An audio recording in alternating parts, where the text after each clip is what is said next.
24/7. 24/7. Bold Moves Radio. Bold Moves Radio.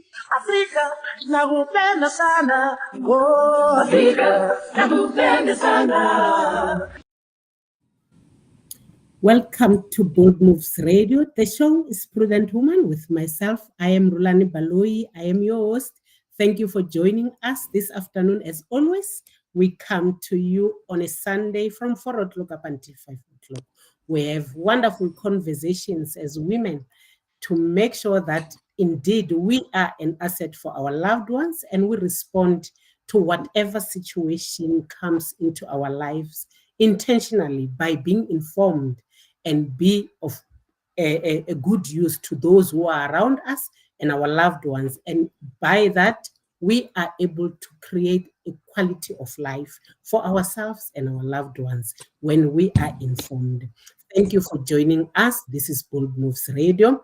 Before we start with today's conversation, I would like to invite all the prudent women who are listening to me this afternoon and even afterwards to the Abigail Women Rise Conference that will be taking place from the 3rd to the 5th of May 2024. It is happening at Manna Tabernacle of Witness. We are going to have a wonderful time in the presence of the Lord, even as we host our father, Dr. Elijah Maswanganyi will be in the house on the 4th, and our mothers, our favorite pastor, Pastor Frida Matebula, she'll be in the house, and Mama Silisho from Pretoria, even as our mother, the host, our mother, Pastor Joylene, she will be hosting us. You are all invited and admission is free. All you need to do, if you want more information, you can contact 081-358-8745 or you can contact 083-750-9994. The entrance is free, so invite as many as you want. All the ladies out there, invite them. This shall be a wonderful time that we're going to have in the presence of the Lord. Even as we say, as Abigail, we want to be empowered by making sure that we are ready in and out of season. We are looking forward to this wonderful conference. I say to all of you, look forward, come through. We shall have a wonderful time at Manna Tabernacle of Witness in Polokwane. Thank you. This is Bold Moves Radio. The show is Prudent Woman. As we come to you every Sunday, we always say we're having a conversation. And we spark conversation because the 1 hour that we have, it's never enough for us to be able to talk on a topic and empower each other. But we say we want to spark conversation because we believe the prudent women, once we have had this conversation, they will go out and seek for more information so that they can be the light of all those who are around them and be the salt, even as the word of God calls for us to be so. This wonderful afternoon, I have with me here, says Moshala Mothiba. Says Moshala Mothiba is the founder of Mahlogonolo Thobile organization. Says Moshala, thank you so much for joining us. We are looking forward to having a wonderful time, even as this wonderful woman uses her own experience of being a mother of a premature child to take us through what goes on when someone has given birth to a premature.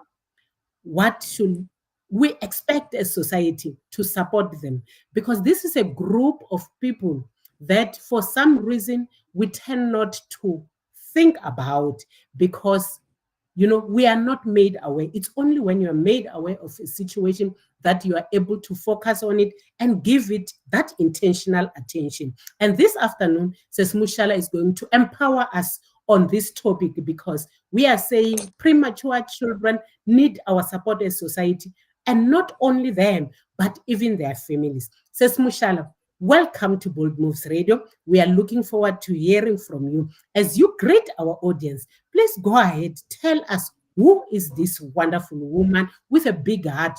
Anyone who starts a non-profit organization, we must understand they've got a big heart because they're saying, I'm laying out my life in no return. We are not expecting any return for it, because majority of us, we start businesses with an expectation that we shall receive something. But an NPO, you start something knowing for sure that I will never receive any remuneration. All that I will do, I will take my own resources and help the next person. Thank you so much for joining us. Go ahead and greet our audience. Good afternoon, Sis Rhulani and the audience. Thank you for having us as Mahlogonolo Thobile Foundation. As they've mentioned, my name is Moshala Mothiba, and I'm the founder of Mahlogonolo Thobile Foundation. We are a non-profit organization based in Johannesburg, where we reach out to preemie families, offering emotional support and newborn baby essentials. That's what we do. Thank you so much, Sis Mushala. As you say you are the founder of Mahlogonolo Thobile Foundation, I would like to believe that it was something that drove you to want to start this foundation. Will you like to share with us what is it that made you to want to start this foundation? Wow. In 2014, I was pregnant with my very first child. It was my first pregnancy. And I was excited, like any other pregnant women. I was looking forward to having a natural birth. My daughter was due in January 2015. So I had a smooth pregnancy all along. Then on the 20th, early in the morning, I sent my gynae a message because I could not pass urine at the time. And she advised that I quickly go to the maternity ward of the hospital. They'll admit me, check what could be the problem. That happened, and she came to check up on us, and she said, I've got UTI, so I shouldn't stress. This is normal in any pregnancy. And she put me on medication. The next day, when she came to check up on us, she said, we are doing well, we are responding well to medication.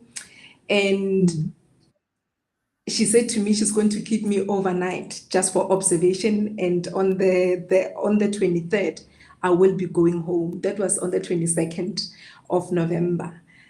I was excited. In the evening, I even told my family and friends, I'll be coming home tomorrow morning. I've never been admitted in hospital since I was born, I think. And I just don't like the hospital environment. So I was excited.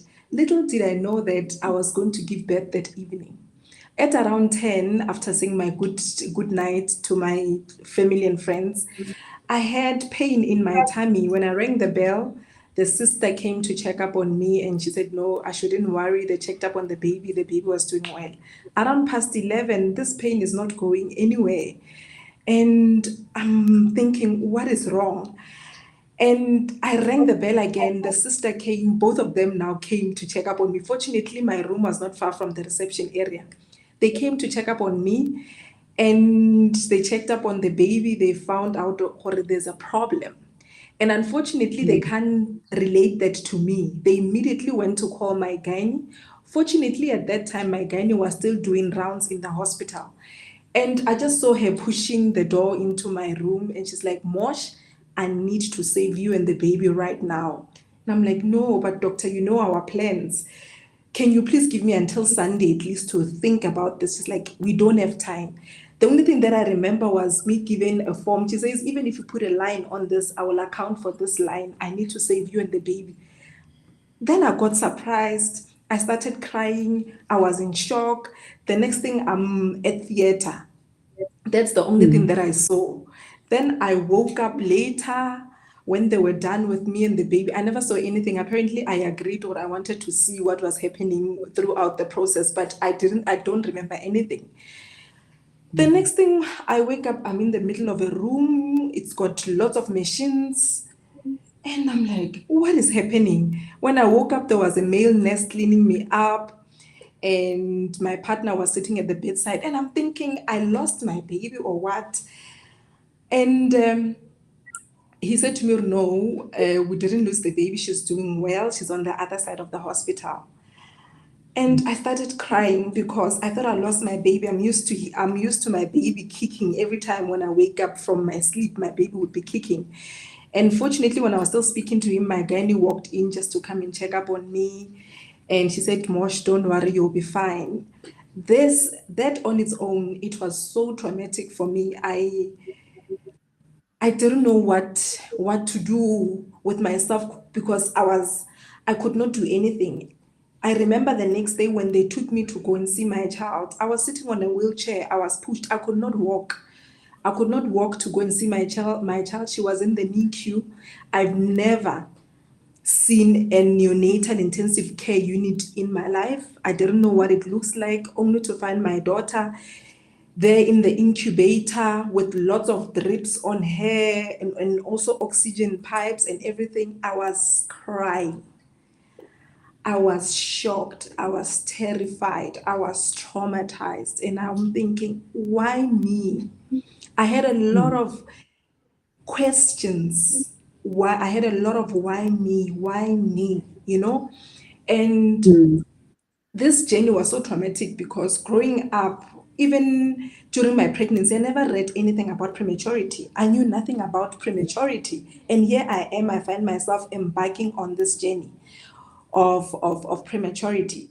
And at the time when I gave birth to my daughter, I was 34 weeks it was 34 weeks of gestation. And fortunately, because I was in a private hospital, I had a medical team walking this journey with me.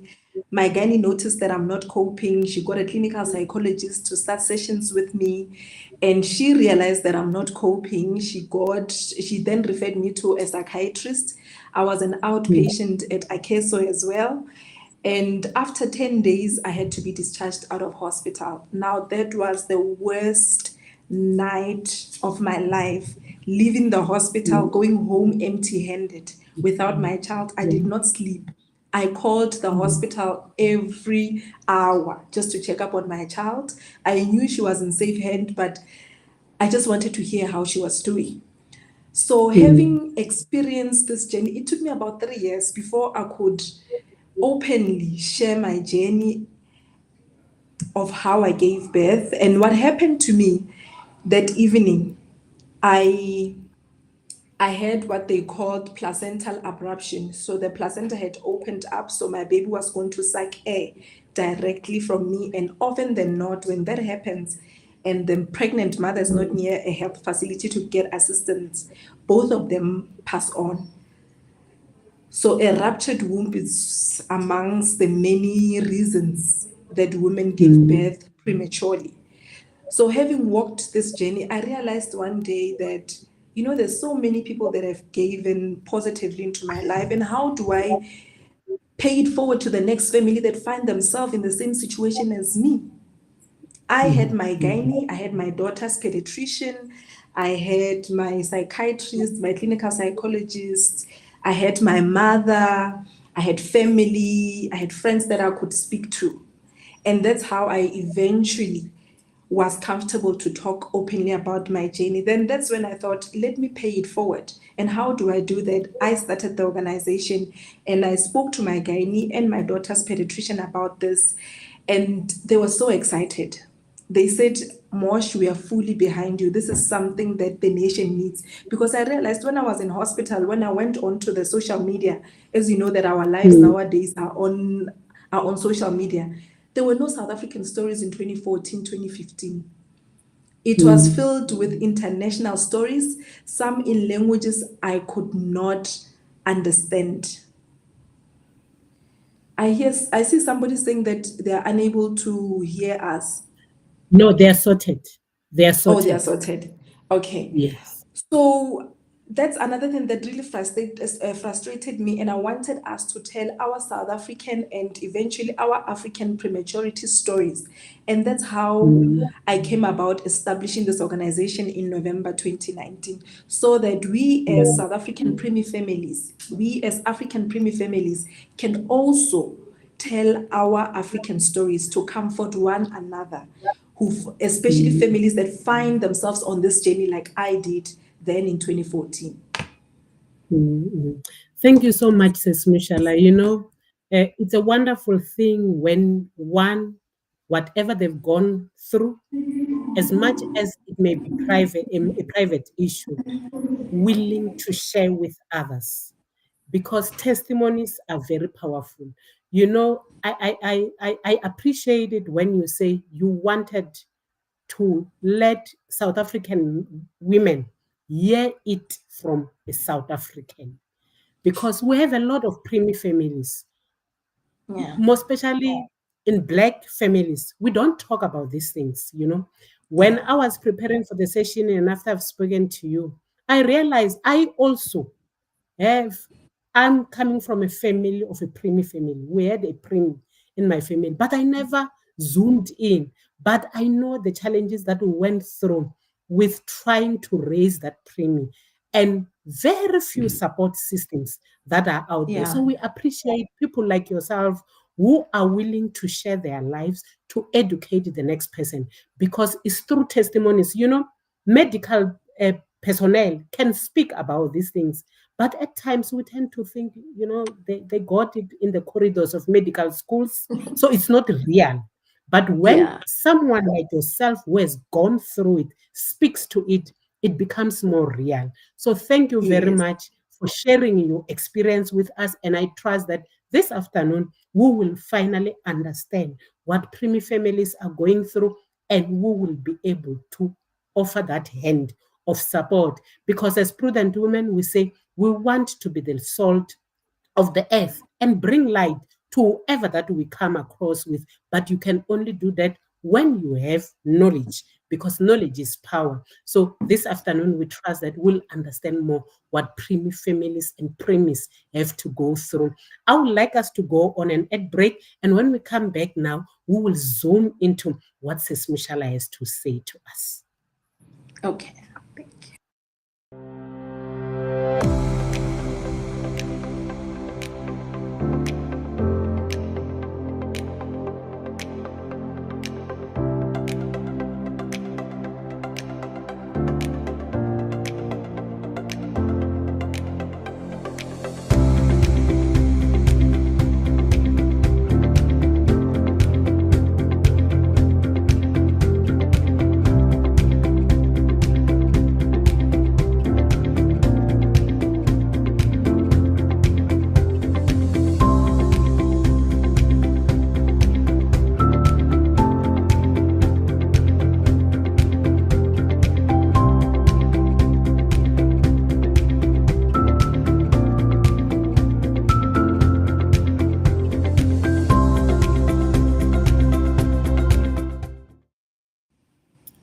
You are listening to Bold Moves Radio. The show is Prudent Woman with myself. I'm Rhulani Baloyi. This afternoon, we have a conversation with a preemie mom, says Moshala Mothiba. She is a founder of an organization called Mahlogonolo Thobile Foundation, which supports families of premature babies. Before we went on an ad break, she spoke to us about what led her to start this foundation. Says Moshala, being someone who gave birth to a preemie, just to make us understand what we are talking about, what will be the complications that a preemie baby will go through, generally, with an understanding that, of course, you are not a medical specialist, but you have gone through it. So we'd like to hear that experience that you went through, and as well as the fears that as a mother you are likely to have looking at the condition that the preemie might be exposed to.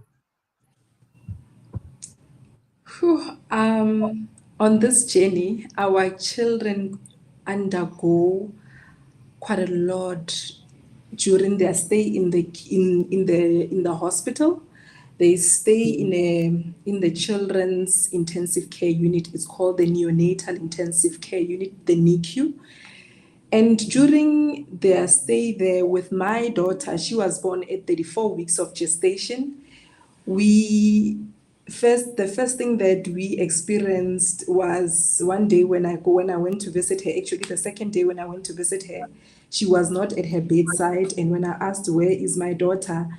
they mentioned that she went for a brain scan. Then I asked her, what is a brain scan and why is she undergoing a brain scan? And they said that it's normal for any preemie because everything happens so fast. Sometimes there could be brain bleed. There could be a lot of things that could go wrong. So they just want to check if everything in the brains is still okay. So if there are any complications, if there are situations where they can fix it, they can start working on that. The second thing that fortunately the results came back positive and she was fine. The second thing that we experienced was jaundice. When I went to visit her while she was still in the NICU, I found her eyes covered. And when they opened it for me, they were a bit yellowish. And I asked, what is this? They said, no, she's got jaundice because they were born prematurely. Children who are born prematurely, they also experience jaundice during their NICU stay. So those are some of the things that we experienced with my daughter. So within the organization, we've established what we call the Preemie Moms Connect. This is an online support group with mothers in Johannesburg, and now we are joined by mothers in the 9 provinces. We've got representatives in the 9 provinces. Late last year, we were joined by Lesotho, Namibia, and Botswana. We've got mothers that side, families that side that have joined us. So on Wednesdays, in our online support group, we usually tell our stories so that mothers can then be comforted knowing that there's somebody else who's going through the same. So as and when they tell the stories, I've established that there are mothers whose children had to be isolated while they were still in the NICU because they had infection. There are mothers whose children could not eat because their tummies had infection, it was bloated, they had to stop feeding. And there are children who had liver problems. And with us currently, Mahlogonolo, she's now 9 years old. When she was around 4 or 5 years, she was diagnosed with asthma. So last year, when we went she was sick, she had flu, it was around August. And when her pediatrician checked, one of her lung was not responding well. So remember, with preemie children, some of them stay longer on the oxygen machine, others stay less. And also there is a disadvantage of children staying longer on the oxygen machine. It can cause brain bleed, So they had to refer us to a children's specialist who deals specifically with children's lungs. When we went there, we found out that her left lung was not responding well. So she's currently on treatment. So we don't know how long this will take, but we are confident that we are going to overcome this period of her life. And also when she was 5 years old, they realized that her eyes are not clear, are a bit blurry. So again, last year, around September, October, when we went for the follow-up visit with her optometrist, they discovered that her vision is getting blurry and blurry by the months and years. So they again referred us to a kiddies eye specialist who then immediately put her on treatment. And some of the things that we can do to support them at home is to reduce screen time for them, because these phones, gadgets that they spend time on, the light is also not good for their eyes. If we can reduce that for them, it's not easy, but we're working very hard towards that. And she's also on treatment for her eyes. She's got drops that she puts in the morning and in the evening. She wears her prescription glasses full time. But on this journey, there are so many things that our kids go through, as mentioned. And there are those kids that are still having follow-up visits with their doctors to this day. Depending on the complications that the preemie had at birth, that determines how long they will still have to have follow-up visits. Sometimes those visits can go for 2 years, others they are 4 years, but they are still seeing different kinds of specialists because they were not fully developed.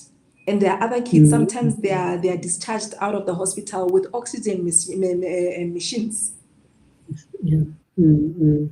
So you know. from what you're saying, says Moshala, what I'm getting, it's premise are likely to have a whole lot of medical conditions, and you can never say it will be this because they came into the world before their immune system is strong enough to be able to fight off whatever that the environment brings to them. And in this program as Prudent Women, whenever we have our health specialists, they always tell us the importance of knowing these things, because when you know, you are able to respond to it at the right time before it's too late, because any condition can be taken care of as long as it was discovered at the right time before it is too late. So we'd like to say thank you once more for sharing your experience.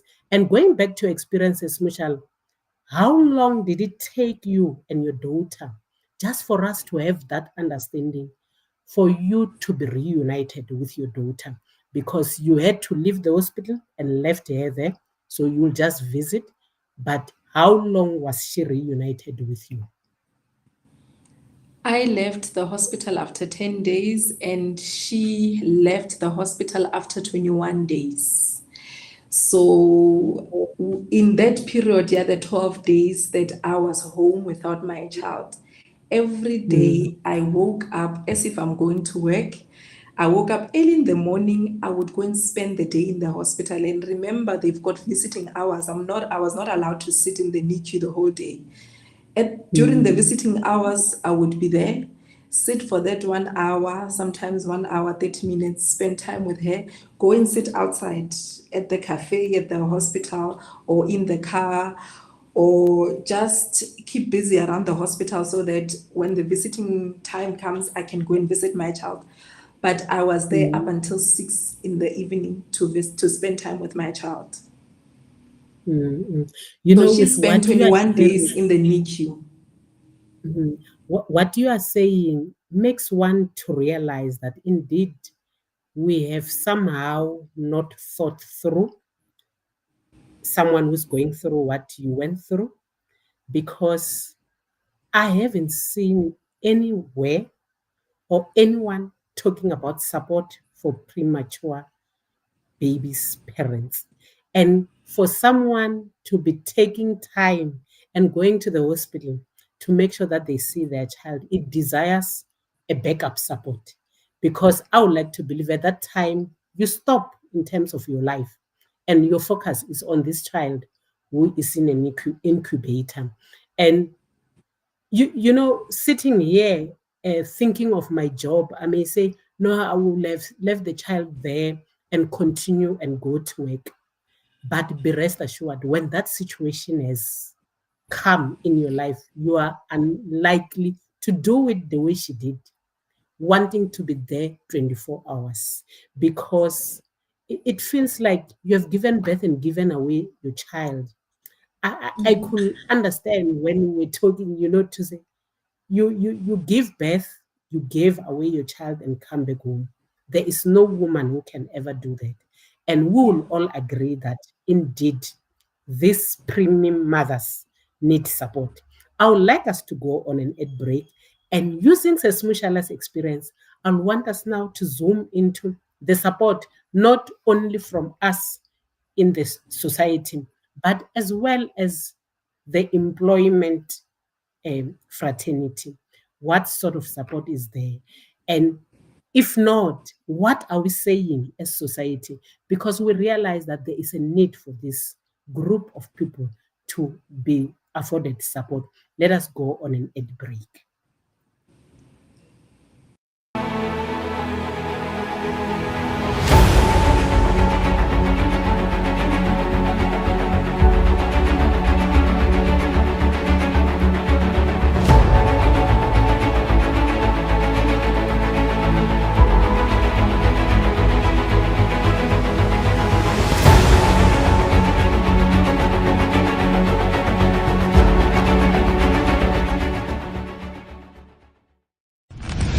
Ladies and gentlemen, here it is. Streaming 24/7. 24/7. Bold Moves Radio.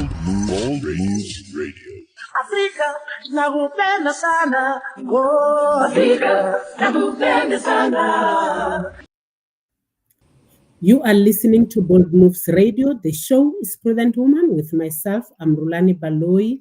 This afternoon, we're having a conversation with Moshala Mothiba. She's a founder of Mahlogonolo Thobile Foundation, a foundation that goes around and offers support to preemie mummies and their families. Thank you so much, Moshala, for your time and your availability to share your private life to encourage other mothers, even as they go through the experience of giving birth to premature babies. Before we went on a break, you shared with us how you spent time for 21 days going to the hospital to see your child. We'd like to find out from you, was there support that, for instance, your employer afforded you to make sure that as you continue to support your child, they lift up the burden for you as an employee? Phew, you're the first person to ask this question. In our culture, I don't know about other cultures, but I was told that pregnancy is something that you don't publicly announce. I mean, social media does that nowadays. But we grew up being told that is not something that you just publicly announce. People must see pregnancy, and you are not compelled to tell anybody as to how far are you with the pregnancy. So fortunately with me, I had a flat tummy during my pregnancy. And only when I was towards November, and it started popping out a bit. And there was one mama that worked with us. She was assisting us with tea in the office. She's the one who actually picked up what I'm pregnant, and I kept on denying it until I said yes, but she doesn't have to spread the news. I don't want attention in the office. So my colleagues noticed in November, this one, there's something baking in the oven. And I said, yes, it's only the beginning. And I knew that I'm very far. I just said, no, it's only the beginning. And while I'm saying it's only the beginning, boom, they hear Moshala is at hospital. And I remember two of them, my male friends, they came to visit me at the hospital, Barahaibo. And they were shocked to see me having a big tummy all of a sudden. Why are you having a big tummy? At work, you've never had this big tummy. And I said, man, I'm okay. And later on, I happened to give birth and I was so excited. I mean, I said to them, oh, no, next week I'll be coming back to the office. Don't worry. Okay, they were excited to have me back in the office. And Chiki, all of a sudden I give birth. And it was a Saturday morning when I gave birth on the 22nd of November. And I only sent them a message. Actually, I sent my immediate supervisor a message on Monday to say, I just gave birth to my daughter. Then I switched off my phone. And apparently they were surprised, but this person said the pregnancy is still fresh. And all of a sudden she gave birth. So they didn't understand. And my former employer, it was full of men. It was like our office, we were only few females. And they were surprised. All of them, they were surprised. And from being surprised, I just left work abruptly. There's reports that I needed, and I needed to send those reports. There are documents that I need to sign for. Now everything has come to a halt. They can't get a hold of me. I remember my phone was off for a few days. I would switch it on at night just to check messages and switch it back or off in the morning. And for me, during that period, I never really got support from my employer. And with that being, my guy is somebody that is like a sister to me. I would speak to her about everything and anything, and I explained to her, this is my situation at work, and she advised that I switch off the phone because I don't need stress from outside. I've got my own stress that I need to deal with.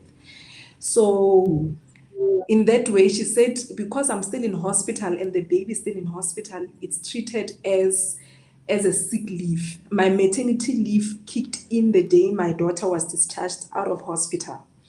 And mm, I had planned, or I'm going to have the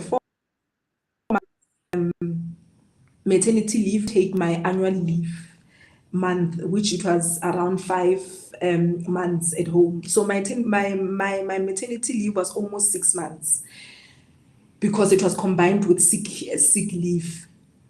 mm, So in mm, between that, it was really tough for me, to a point where there was a time when my child was 2 months old. I had to go to work for 2 days. My mm, employer was not mm, budging in. They wanted things to be done there and there. I remember they came mm, to bring my laptop at home. Sometimes I would switch on and do some work, but there are days where I couldn't. There were days where I could not do anything. I was just emotional.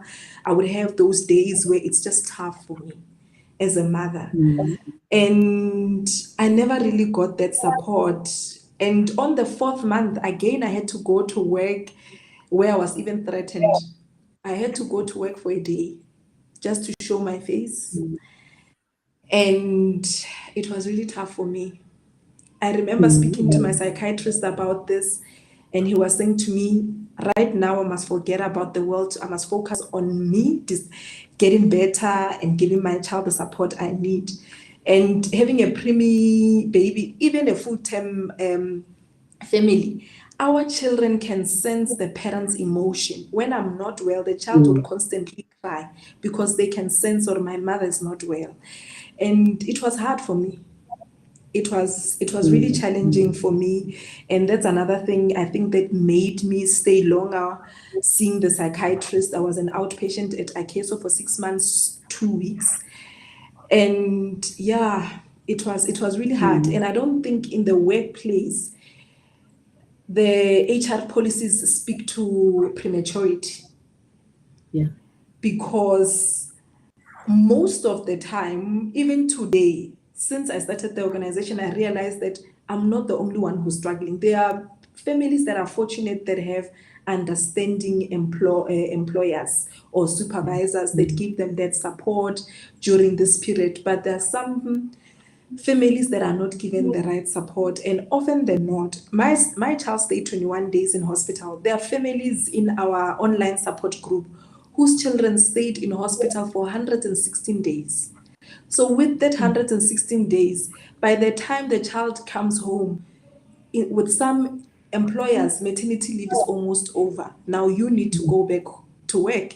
And when you get to work, you're mm, expected to continue as business as usual. While at home, you've mm, left a situation where it's not usual, where it's not normal, and we're expected to continue and to carry on with life as if there's nothing happening in our lives.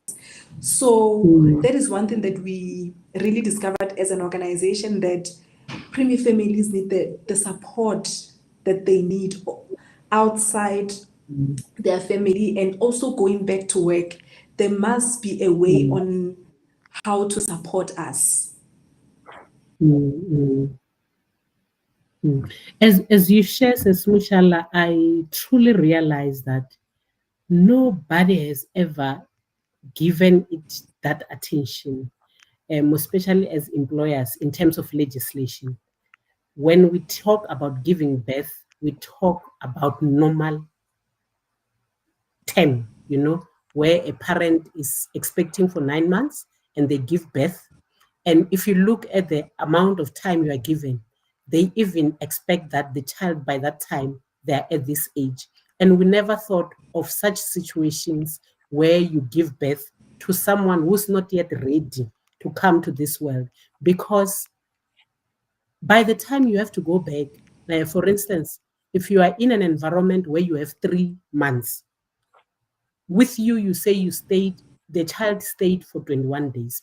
21 days, when you count it, it's almost a month, which means by the time you went back, the child was still about a month or going to 2, still very young. You do not even have someone who is ready to look after someone at that age, if not their parent. And as we say, as a country, we always advocate for breastfeeding and for that attachment with the mother. But can you see the gap that is existing because we have never thought of preemie mummies and preemie kids who are born? And as you were sharing, you made me to look back. I realized myself, I said, I come from a preemie family. My mom had to go back to work after giving birth to my younger brother. And somehow, at least it coincided with the school holidays. And I remember I had to take care of a small, tiny baby because she had no other choice. The maternity leave was over. She had to go back to work. So we can see that we need this type of support. It's very, very important. Thank you for sharing this information with us.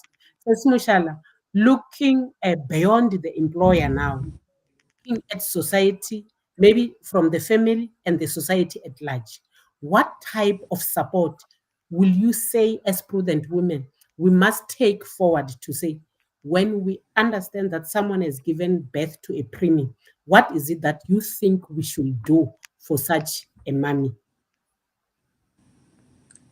Oh, thank you so much. We really, hence, as the organization, we advocate for prematurity. We go all out to educate various communities about this journey so that they can better support us.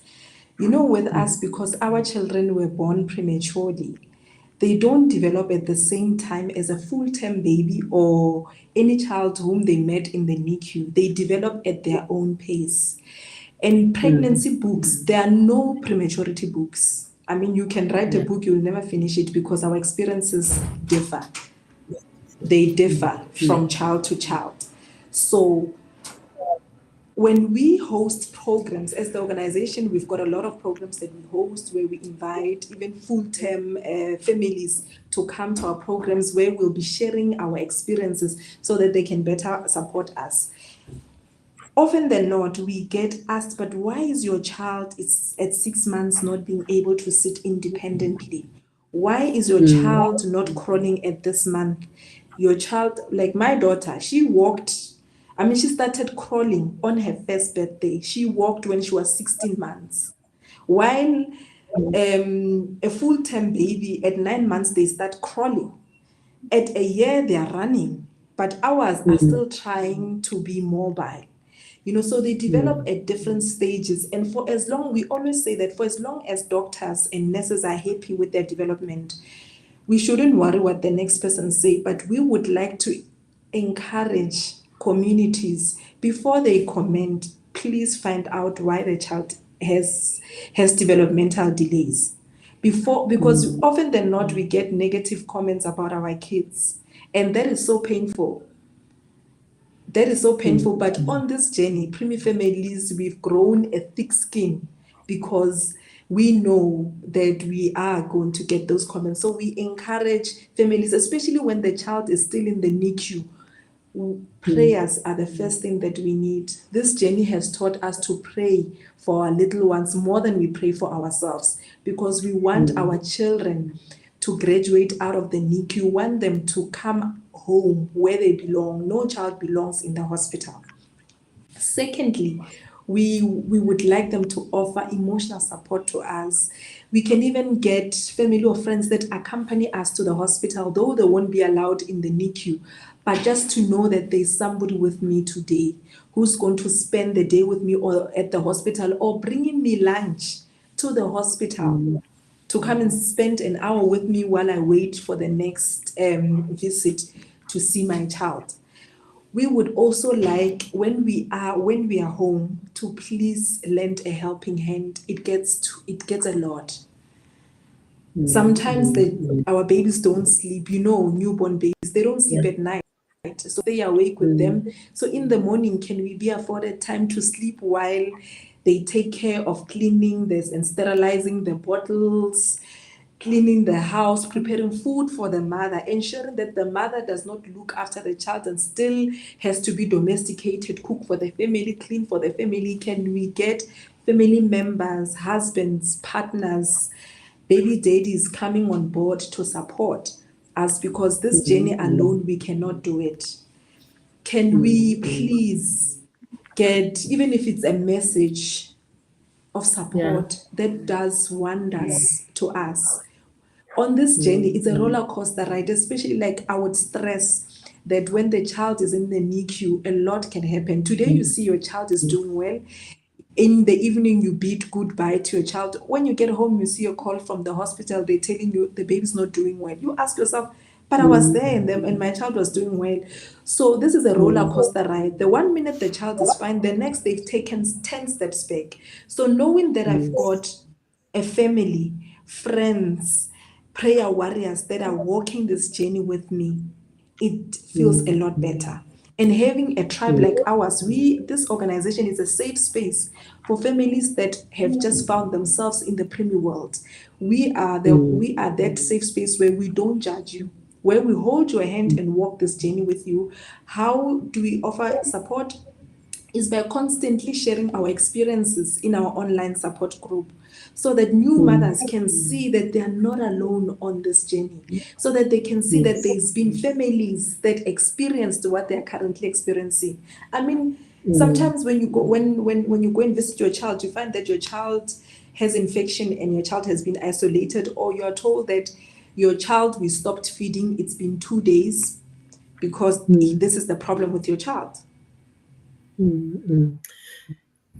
Prudent women, you hear from Sis Moshala, someone who has experienced giving birth to a preemie.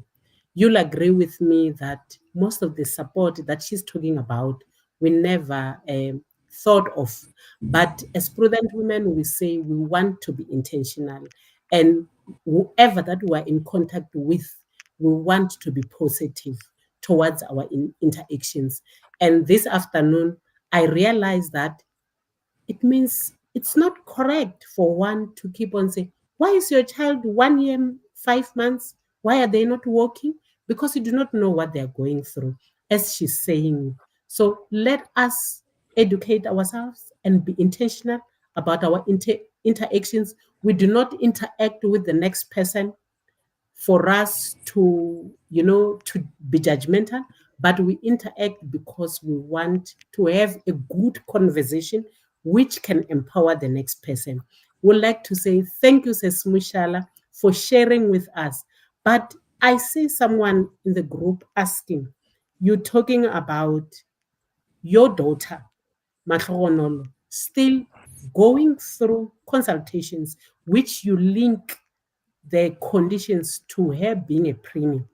How long does it take for a preemie to finally say it no longer matters how you came to this world, whether you are a preemie or you are a full term?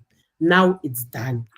Is there a stage where one can say it no longer matters or it matters for the rest of their lives? Once a preemie mom, once a preemie family, once a warrior, you'll always be a warrior.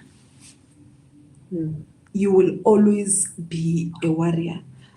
Even in our support, in our online support group, we've got Mamorin. I saw her in one of the comments. I saw her saying, passing her greetings. She gave birth to her daughter, who's now 32 years old. She's 32 years old. So you don't stop being a preemie, or you don't stop being a preemie mom the day your child leaves hospital or the day your child starts school. You are on this journey forever. And because some of the children have different complications, you might find like us, we are still on this journey. We still have follow-up with our pediatrician, and it's very important to build relations with your doctor, because you don't want to find yourself explaining yourself to 10 different people every time you go into consult. So you want to maintain that history so that they know. Because I've seen it, how it's so simple for us with our daughter's pediatrician. Every time we go there in winter, we're like, no, but 2 years ago we had the same problem. What are you doing wrong or right? This is how you should help when it comes to this time of the year. So our children are on this journey forever. We, as their parents, we are on this journey forever. Hence, we've got our online support group, and we don't say your child is 2 years old, now you can exit the support group. We are there permanently. supporting families out there. So as the organization, amongst the many programs that we do on a quarterly basis, we go into hospitals here in Gauteng, and recently we started in Polokwane last month in March, where we introduced the organization to new. Once they leave the hospital, we know that's when it's going to be lonely, because they can't call the hospital. The nurses and doctors are busy with other patients. But sometimes they would want a shoulder to cry on. Sometimes they would want to speak to somebody who understands or who's currently going through the journey. And this is our tribe. This is our online support group, where we are there to listen to every family that has something to say, whether they want to celebrate their children's milestone, because on this journey, we know that it's such a big deal. Every phase of our children's development is such a big deal. Even if we are celebrating or today the child has eaten 5 meals, it's a big deal, because a full-time mother would not understand why are we making it a big deal. But then again, sometimes you want to vent. Or this is how I'm feeling today. I am not well. I went to the hospital and they said they've stopped feeding my child because of this and this. And we are there to offer support. And because women in that support group, they're constantly sharing.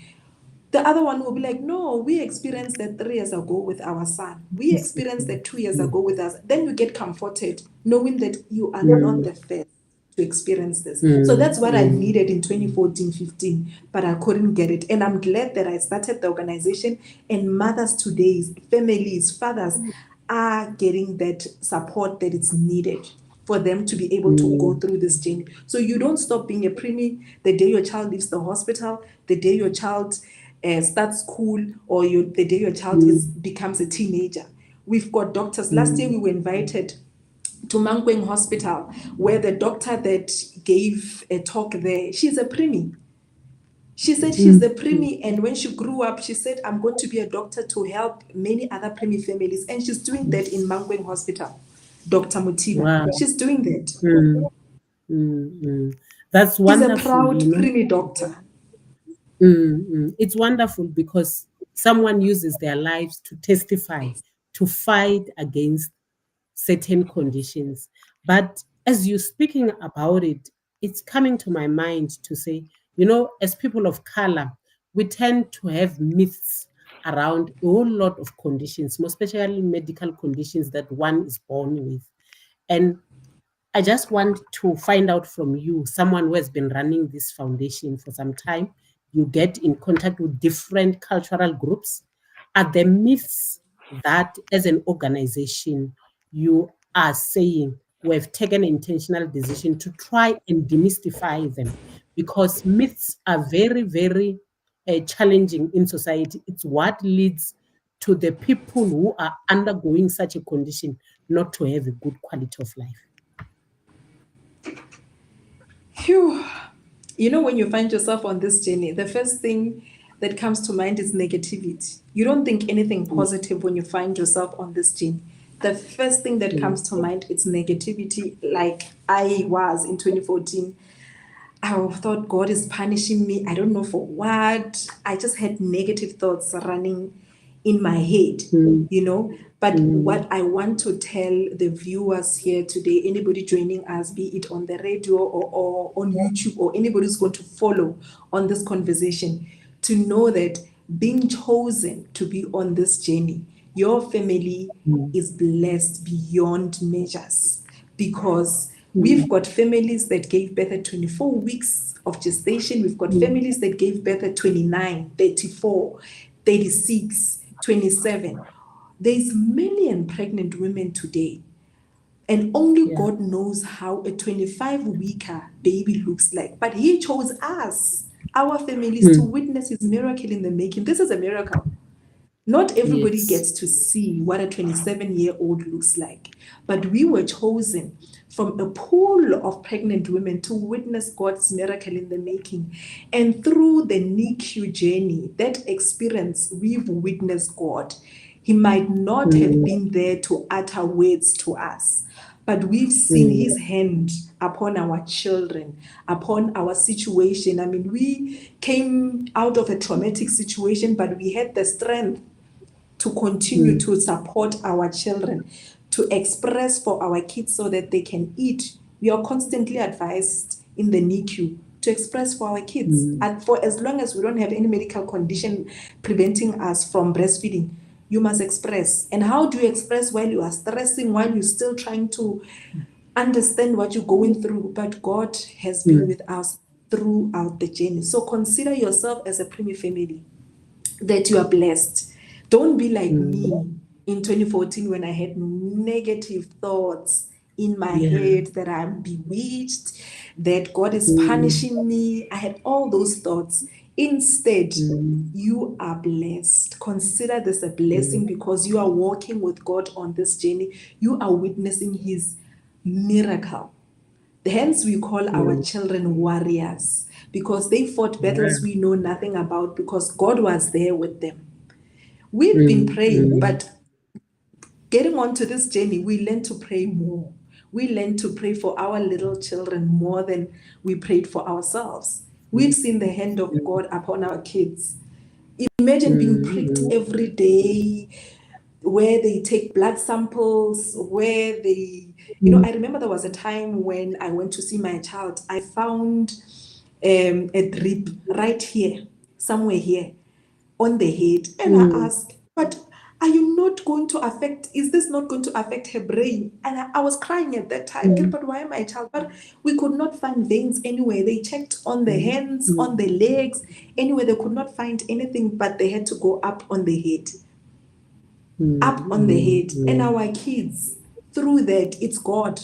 It's God who made it possible. So therefore, any family that is chosen to be on this prematurity journey, consider yourself blessed. It's Forget about wonderful how negativity. it's wonderful how you have turned out this challenge of a child not being able to stay the full term and come out to be positive. As you say, it's a blessing. I never looked at it in that way to say you had an opportunity to see your child at 34 weeks.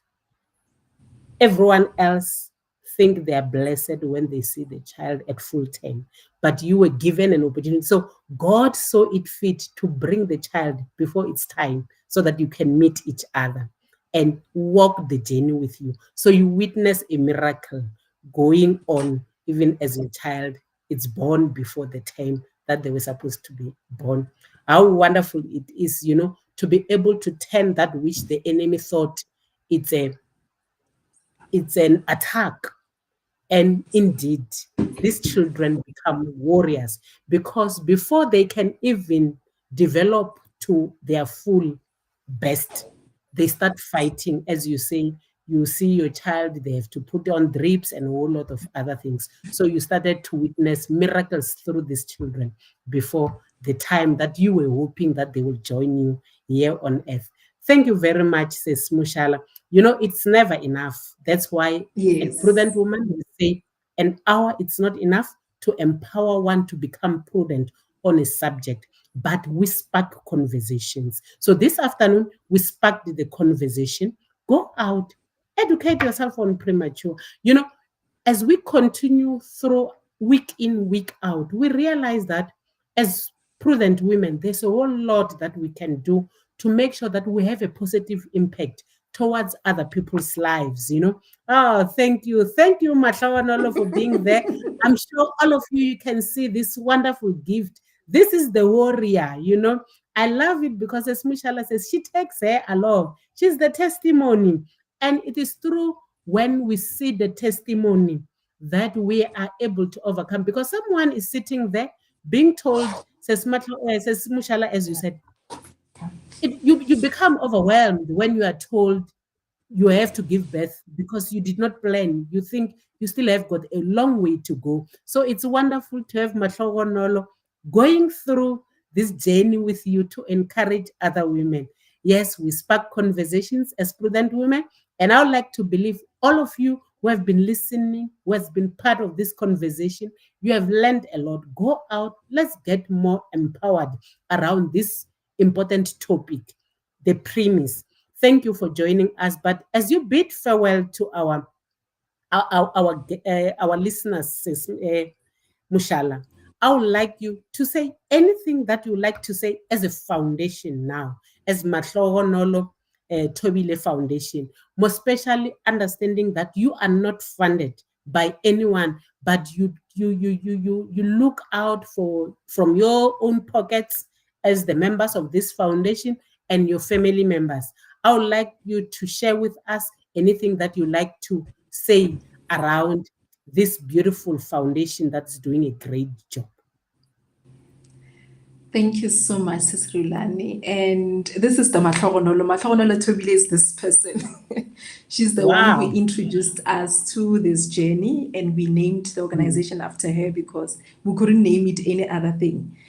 So we would like to get anybody who is willing, who's ready to come and support us so that we can continue to raise awareness out there, so that we can continue to reach more preemie families out there, so we can continue to be able to support families with newborn baby essentials. Remember, giving birth at 24 weeks of gestation, you're not even ready. At that time, you don't even have nappies. You don't have any receiving blankets. So we need your financial support.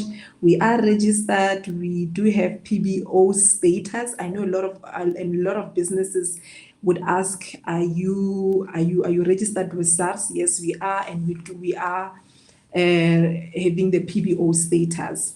Please support us. And for those that are active on social media, you can follow us on Instagram, on Facebook, and also on Twitter. We are Mahlogonolo Thobile Foundation. You will see this logo. It's us. Or visit our website on www.mahlogonolothobilefoundation.org so that you can see more of the work that we do. We are currently servicing hospitals in Johannesburg and also in Polokwane, Mankweng hospitals. So would love to reach more hospitals in the country. We are hosting different programs, but our signature program is a family fun walk in November. We are hosting it in Gauteng. This year, we are going to host it for the first time in Limpopo. So it's open to the public, full-time families, preemie families. Please come to our annual 5-kilometer fun walk. Please come and support the fun walk and be part of this amazing initiative. And thank you so much to Bold Move Foundation. We really appreciate this opportunity to share our experience on this journey and to educate your viewers about what prematurity is. So we really are grateful, and we look forward to future collaborations with Prudent Women. Thank you. Thank you very much, Sis Moshala, and thank you for sharing with us this walking testimony. Mahlogonolo would like to say thank you very much. You shared your life, you know. At times we tend to want it to remain private, but you did not allow that. You are saying you are refusing to allow other mothers to be afraid as you were when you gave birth to Mahlogonolo, but you want us to learn through your experience. And of course, Prudent Woman and Bold Moves Foundation, it's here to be able to collaborate anything and anyone who's doing a great job out there, which we believe will enhance the quality of life. We are ready to partner with them. And thank you. We are here to partner with Mahlogonolo Thobile Foundation. And we like to believe when that time comes, we'll receive the invitation for the fun walk in November. Thank you very much to all of you who are listening to this program who have not yet subscribed. Please go ahead and subscribe. It's free, but it helps us to know the number of people who are following us. But above it all, it helps you not to miss any of our programs, because as Bold Moves Radio, we bring a whole lot of other programs that empowers one to help and become the light and the salt of the earth. So thank you very much. As we say bye this afternoon, we are going to be having right here on this platform at 5:30, Pastor Fridama Tebula, our favorite pastor. She's bringing in the Living Word Outreach Program. And on Tuesday, we've got the African Experience. We'd like to say thank you for being with us, and to our technical team, DJ Macy, thank you very much. As always, you are here to offer us support. and our executive producer, Pastor Strike Mangani, would like to say thank you very much for the platform. We will never remain the same, because through this platform, you indeed are raising the flag of an African child. Thank you very much.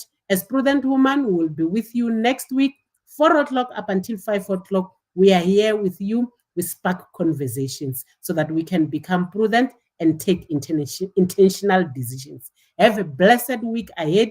We shall see you just now at 5:30 with Pastor Frida Matebula. Have a blessed week.